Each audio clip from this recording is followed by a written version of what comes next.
Тем временем пациентам с онкологическими заболеваниями в коме продолжают оказывать медицинскую помощь.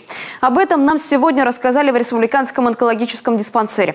Временно не проводятся только хирургические операции. Напомним, остальную плановую помощь в коме приостановили с 24 января. Это связано с большой нагрузкой на медиков в период быстрого распространения коронавирусной инфекции. Узкие специалисты постепенно переходят работать в ковидные центры и помогают на вызовах. Ольга Коняева продолжит. Республиканский онкологический диспансер продолжает оказывать плановую помощь пациентам и в столице, и в воркутинском филиале. В Сыктывкаре пока на карантин закрыто хирургическое отделение по предписанию Роспотребнадзора, но как только завершится полная обработка, операции возобновятся. В обычное время, точнее до прихода омикрона, в диспансере выполняли примерно 20 операций в день. Но сами медики заболели. Сезонные болячки, как и коронавирус, их тоже не обходят стороной.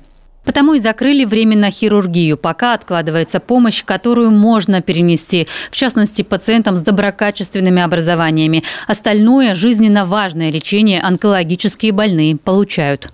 Никто не собирается прерывать лечение этих больных. Никто не собирается прерывать. Особенно те, которые требуют беспрерывного лечения. Это химиотерапию. Гематологических больных, они как более остро нуждающиеся, ну, естественно, больные заболеваниями, которые требуют быстрого начала лечения. Это 2-3 недели. Никто это приказ не отменял.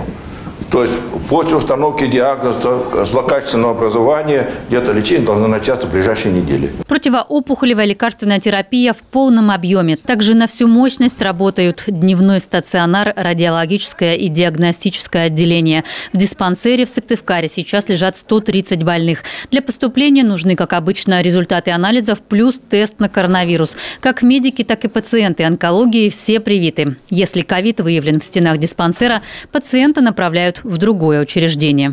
Мы переправляем этих пациентов в соответствующее лечебное учреждение, инфекционную больницу для оказания специализированной помощи. Поскольку наши препараты, если касаемо химиотерапевтического лечения, они противопоказаны при вирусных инфекциях.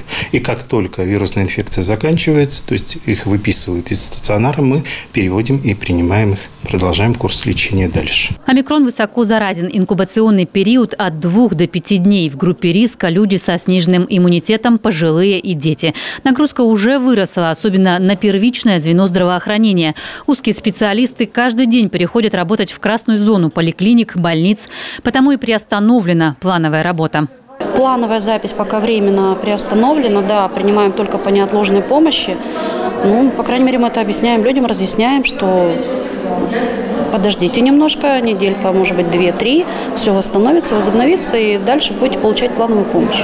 Медики продолжают оказывать неотложную и экстренную помощь. Все возникшие вопросы разрешат в колл-центрах поликлиники Минздрава. Для этого количество операторов увеличили в 3 раза. Как отметили в Минздраве, плановая медпомощь будет возвращена при первой возможности. Ольга Коняева, Дмитрий Булаев, телеканал Юрган.